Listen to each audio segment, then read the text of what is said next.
Hello, BookTube. I have a tag for you today on this snowy Tag Tuesday in Boston. I've already done a tag today that was made by James Holder, but I have an original tag for you in light of some of our BookTube conversations lately. This is the BookTok Tag. And question number one is, books can be an incredibly meaningful part of your life. What are you wearing today? And I'm wearing a featureless black hoodie, no labels or logos of any kind, and a featureless red t-shirt underneath it, also no labels or logos of any kind, and a pair of very loose, very comfortable Harvard sweatpants that were a gift to me from their previous owner, and they are very, very nice. No underwear underneath them. I've got nothing to hide. I don't have to worry about chafing if you don't have much of a sense of touch, so I don't use underwear of any kind. And that's it. Just a very comfortable, all black ensemble. I'm like a very bookish Nazgul. Question number two. Reading exposes you to different worldviews. What's your hair and skincare routine? And for me, of course, it's very, very basic. I have whatever big bottle of shampoo my surly houseboy provides. I have whatever soap he provides. And that's it. There's no hair product. There's no pomade or anything like that. There's no skin oil pads or anything like that all of the YouTube guy health and fitness influencers love. They love to put pictures of themselves on Instagram in face masks or mud packs. They're obsessed about it. They're obsessed with almost weekly visits to the dentist. And there's a very good reason why they are. There's a very good reason why they're obsessed with skincare on their face. They don't care about it anywhere else. And with the brightness of their teeth. And you might think, well, it's because they're also fashion models. They're photo models. They have shooting gigs. So it's part of their job to look that way. That's part of it, but that's not the main motivation. The main motivation is that they all smoke a lot. And they know that the price that you pay of a visible nature for that is horrible skin and horrible teeth. They make a point religiously of going at that. A lot of them, the younger of them, the ones who are in their early 20s, have convinced themselves, at least on some level, that if they take care of that, well, then they're not suffering any harm from this addiction that they indulge in 40 times a day. I don't know how they convince themselves of the truth of that lie. I really don't. When you put your head down at night on your pillow and you are ready to drift off to sleep and 20 minutes have passed and maybe you've been thinking about your day a little and you suddenly realize that you don't have any control, that something is pulling at a string, and despite the fact that you are settled in bed, head on the pillow, you need to get up, put shoes on, go out to the back porch and indulge in a drug addiction because you are helpless. If you've experienced that moment, and all of these early 20-something fitness influencers on YouTube have experienced that moment, I don't know who they think they're kidding with these elaborate skincare routines. But for me, it's very basic. Very basic. Once it's a lost cause, you don't really worry about it. Then question number three, how books speak to each other is every bit as complex as how they speak to readers. What's the most popular dust jacket color in your collection? I checked, of course, and for me, it's the color white. It's just a white dust jacket. I imagine that's the cheapest thing to do. There are bright colors scattered all over here, but by far the highest number, the greatest concentration, which would be really visible if I color coordinated all of my books by the color of the spine. Because, I don't care what's in them or anything or where they are. I just want that. I want a visual aspect because this is just a display for BookTok. I don't do that, but nevertheless, it's not hard to tell when you're looking over here that it's white or off-white. Question number four. The book to author to reader connection is often refreshingly complicated. Do you have any books that are so long you are like literally dead? And I do. Yes, I do. I have The Noble Cause, which is about the English Revolution, about to get a new book on the English Revolution, called The Blazing World, coming out in the spring. Looks really interesting. Can't wait to get to it. I have lots and lots of World War II volumes that are really big. I have Vincent Bugliosi's Reclaiming History, about the JFK assassination, that is absolutely enormous, 1,500 pages long. I did not keep the finished copy of Zibaldone that I got. Once upon a time from a publisher, I got it. It's absolutely enormous, 2,000 pages long, and a publisher actually came out with it, with the Zibaldone, which is unreadable and should never be published.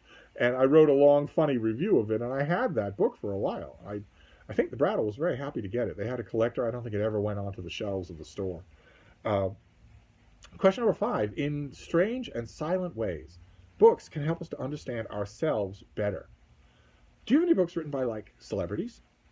Uh, and I do. I have a few written by celebrities, yes. Usually I read them and assess them critically as to whether or not they read like a book by a celebrity, but I don't keep them. Usually I don't keep them. The standard line is that all celebrity books have been ghostwritten. Whether the ghostwriter is credited or not, I mainly just read them to see, did the ghostwriter do a good job? Every once in a great while, a book will rise above that. Arthur Ashe's book, Grace, for instance, or Me by Elton John, believe it or not, or very famously, Born a Crime by Noah Trevor. Every once in a while, a book like that will come along that seems to me to be special. Where if the celebrity didn't write it themselves, I'm afraid I simply cannot believe that of any celebrity. If they didn't write it themselves, they were at least heavily involved with it. Whereas in a lot of cases, they profusely thank their ghostwriter, but the ghostwriter never saw them. I don't believe that Bono had anything to do with his book. I think it was a deep surprise to him if he ever read it, but I'm sure that he never did. Things like that, I'm not so interested in unless the heavily ghostwritten book becomes a scandal, like Spare by Prince Harry.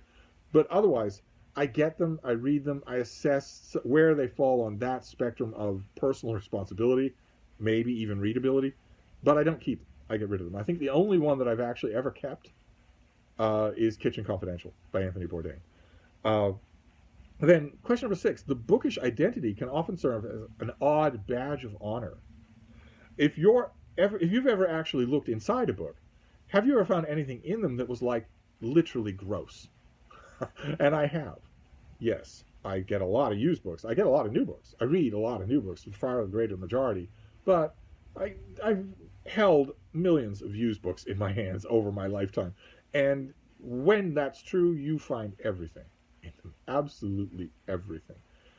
The stereotypical answer here, the easy, the low-hanging fruit, as it were, here, would be a condom. And I have found condoms pressed in the pages of books, like somebody would press the leaves of an autumn tree. But I've also found other things. Things that maybe they weren't literally gross. The condom would probably be the number one example there, but rather disturbing. Deep in the back of a big work of, German history, I'd find a cardboard piece of paper that simply said, "I hate you," on it. No note, no date, no nothing like that. Obviously stuck in there so that the reader would find it unexpectedly. Whole story connected with that. Things like that I find more disturbing than when somebody uses the wrong thing as a bookmark, if you know what I mean. And then question number 7 is, both paper and electronic books can be surprisingly fragile in different ways. How many of your books would you personally destroy for 1 million subscribers? And as an added bonus, if you feel like being extra confessional, how many of your friends and relatives would you personally destroy for 10 million subscribers? And here, I'm afraid my answer is going to be none. I know that makes me a bad YouTuber. I had a very hopeful time there for 2 weeks. The subscription on my channel was going down. I asked a few friends of mine who are big full-time YouTubers, and they said, yeah, same thing here. The only difference being they had someone tell them that. They didn't look themselves. They have 10 employees. I don't have any. I looked for myself. But they said, yeah, the same thing here, and the prevailing thought is that YouTube is just exercising a new algorithm to get rid of dead accounts and bots. Because by some reckoning, by some estimates, 20 to 30 or 40% of your subscriber base is dead accounts or bots that just haven't been cleaned out. A little wheeze from the baby bee. Those little wheeze that you heard because it's really grim and depressing outside, and she wants to go for a nice long walk, but she wants it to be a bright and sunny spring day, and I'm afraid I can only oblige her with half of that, and that's making her all moody and pouty. But anyway, as I was saying, whatever the reason was, a couple of my YouTube friends said that that everyone was experiencing that downward trend. But whatever the reason was for that downward trend, whether it was a bot cleaning program or it was a bunch of people coming to their senses, it has stopped and reversed direction. And so, and I'm not saying that I don't welcome you new people. I absolutely do. But I would not do anything for 1 million subscribers. I would not cross the street for 1 million subscribers. I would not cross the street for 15K subscribers, which is now the new goal that I'm saying this channel will never reach. And that's it. That is the BookTok tag. All it's left for you to do is tag some frenemies. some people like you that you like totally like, unless you want to cancel them for clout. And here I'm going to tag Michael K. Vaughan, of course. I'm going to tag Criminale if he wants to do this tag, and Novella. I'm going to tag Brandy at Booklectic. I'll tag Micah Cummins, of course, and Vin at Revenant Reads. I will leave links to all their channels down below so that you can go and subscribe. But anyway, that is the Book Talk tag. I felt like I had to commemorate our recent conversations about Book Talk with a tag, and I felt this perfectly summarized the whole experience. So I'm going to wrap this up, but I'll be back. Thank you, BookTube.